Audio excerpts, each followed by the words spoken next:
another wedding, another set of memories with the family.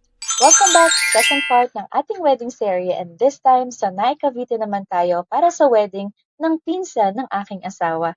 Tara, samahan niyo kami. Pagdating namin, binalot muna namin yung gift nila para sa principal sponsors kasi sobrang busy na ng bride and groom.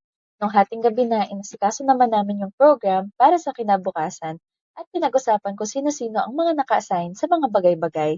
Nagpalagay din tayo diyan ng fake nails. First time ko makakita ng totoong maalam maglagay kasi usually di ko naman ginagamit yung ibang accessories na kasama ng fake nails.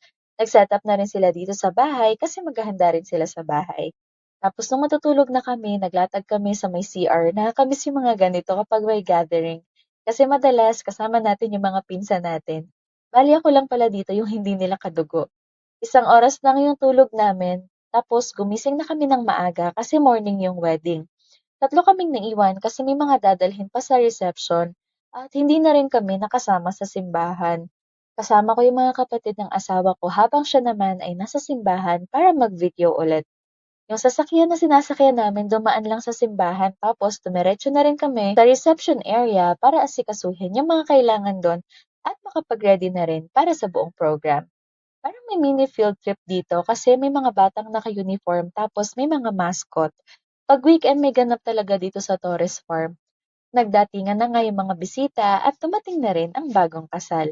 Lahat ng bisita at staff ay pwedeng mag-ikot sa buong resort para makapagpa-picture sa mga attractions. And nag-host-host ulit muna tayo dyan. Nakakaba pa rin talaga mag-host ng mga ganito. Pero buti na lang cooperative din ang ating mga guest na karamihan ay kamag-anak din ng bride and groom kaya naging masaya pa din ang program. Grabe yung energy nitong main characters natin for today mula nung preparation hanggang pag-uwi nung gabi, game na game pa rin sila. Habang inaantay namin ang papa ni bride kasi nagpaiwan na naman kami para sa photo and video, nakatulog siya ng ganyan.